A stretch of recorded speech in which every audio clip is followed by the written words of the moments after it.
অসম চৰকাৰৰ কেবিনেটে এটা সিদ্ধান্ত লৈছে যে আসাম মুছলিম মেৰিজ এণ্ড ডাইভৰ্চ এক্ট 1995খন মানে ৰিপিল কৰি দিছে যোৱাকালি কেবিনেট ডিচিশ্যনে আৰু দি পেলাই যিমান এই এক্টখনৰ আণ্ডাৰত যিমান কাজীবিলাক এপইণ্ট আছিলে সেইবিলাক কাজী অফিচবিলাক এতিয়া বন্ধ হ'ব আৰু তেখেতসকলক 2 লাখ টকাকৈ কম্পেনচেশ্যন দিব।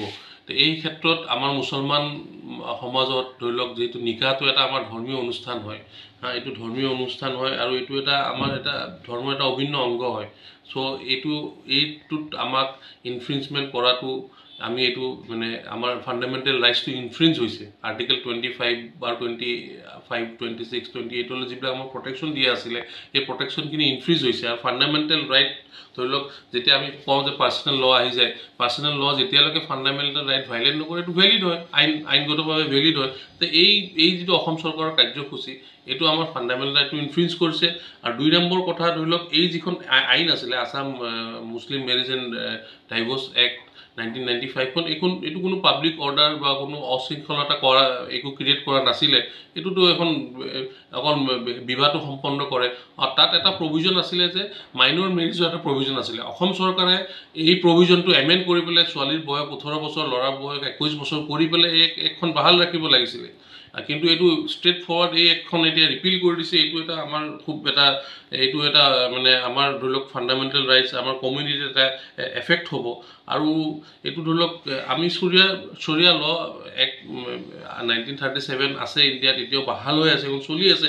চ' এইখিনি নকৰি পেলাই এমেণ্ডমেণ্টটো কৰিলে আমি মানে মুছলিমছখিনিৰ কাৰণে সুবিধাজনক হ'ল হয়। আৰু অসম গভৰ্ণমেণ্টে কৈছে স্পেচিয়েল মেৰিজ এক্টৰ কথা। আপুনি চাব ৰেকৰ্ডত যে স্পেচিয়েল মেৰিজ এক্ট অসমত মুছলমানে কিমান কৰি আছে। মোৰ তাত যিমান ধৰি লওক মেটাৰ্ছবিলাক আহে বিয়া বাৰু সংক্ৰান্তত আমি দুটা চাইডে কৰোঁ। কাজী তাত নিকাহটো সম্পন্ন কৰি পেলাই আমি আকৌ এইটো ছেইম আপুনি স্পেচিয়েল মেৰিজ এক্টৰ আণ্ডাৰত আমি ৰেজিষ্ট্ৰেশ্যন কৰাই দিওঁ। চ' দুটা বস্তু সমানে চাইমেলটেনিয়াছলি চলি আছে।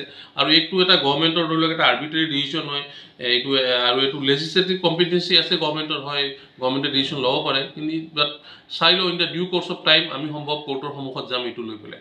অসম চৰকাৰৰ কেবিনেটে এটা সিদ্ধান্ত লৈছে যে আসাম মুছলিম মেৰিজ এণ্ড ডাইভৰ্চ এক্ট 1995খন মানে ৰিপিল কৰি দিছে যোৱাকালি কেবিনেট ডিচিশ্যনে আৰু দি পেলাই যিমান এই এক্টখনৰ আণ্ডাৰত যিমান কাজীবিলাক এপইণ্ট আছিলে সেইবিলাক কাজী অফিচবিলাক এতিয়া বন্ধ হ'ব আৰু তেখেতসকলক 2 লাখ টকাকৈ কম্পেনচেশ্যন দিব। তো এই ক্ষেত্ৰত আমাৰ মুছলমান সমাজত ধৰি লওক যেহেতু নিকাহটো এটা আমাৰ ধৰ্মীয় অনুষ্ঠান হয়, এইটো ধৰ্মীয় অনুষ্ঠান হয় আৰু এইটো এটা আমাৰ এটা ধৰ্মৰ এটা অভিন্ন অংগ হয়।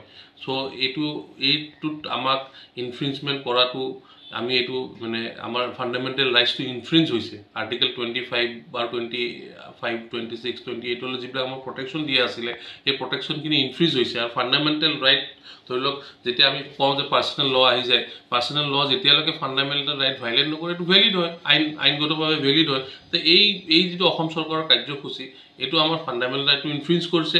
আৰু 2 নম্বৰ কথা ধৰি লওক এই যিখন আইন আছিলে আসাম মুছলিম মেৰিজ এণ্ড ডাইভৰ্চ এক্ট 1995খন এইটো কোনো পাব্লিক অৰ্ডাৰ বা কোনো অশৃংখলতা কৰা একো ক্ৰিয়েট কৰা নাছিলে।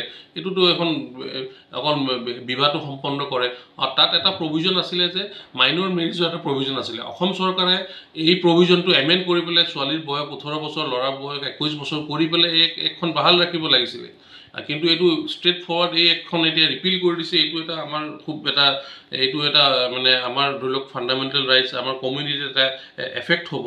আৰু এইটো ধৰি লওক আমি চৰিয়া ল এক্ট 1937 আছে ইণ্ডিয়াত, এতিয়াও বাহাল হৈ আছে এবং চলি আছে। চ' এইখিনি নকৰি পেলাই এমেণ্ডমেণ্টটো কৰিলে আমি মানে মুছলিমছখিনিৰ কাৰণে সুবিধাজনক হ'ল হয়। আৰু অসম গভৰ্ণমেণ্টে কৈছে স্পেচিয়েল মেৰিজ এক্টৰ কথা। আপুনি চাব ৰেকৰ্ডত যে স্পেচিয়েল মেৰিজ এক্ট অসমত মুছলমানে কিমান কৰি আছে। মোৰ তাত যিমান ধৰি লওক মেটাৰ্ছবিলাক আহে বিয়া বাৰু সংক্ৰান্তত আমি দুটা চাইডে কৰোঁ। কাজী তাত নিকাহটো সম্পন্ন কৰি পেলাই আমি আকৌ এইটো ছেইম আপুনি স্পেচিয়েল মেৰিজ এক্টৰ আণ্ডাৰত আমি ৰেজিষ্ট্ৰেশ্যন কৰাই দিওঁ। চ' দুটা বস্তু সমানে চাইমেলটেনিয়াছলি চলি আছে। আৰু এইটো এটা গভৰ্ণমেণ্টৰ ধৰি লওক এটা আৰ্বিট্ৰেৰী ডিচিশ্যন হয় এইটো, আৰু এইটো লেজিছলেটিভ কম্পিটেঞ্চি আছে গভৰ্ণমেণ্টৰ, হয় গভৰ্ণমেণ্টে ডিচিশ্যন ল'ব পাৰে, কিন্তু বাট চাই লওঁ in the due course of time আমি সম্ভৱ কোৰ্টৰ সন্মুখত যাম এইটো লৈ পেলাই।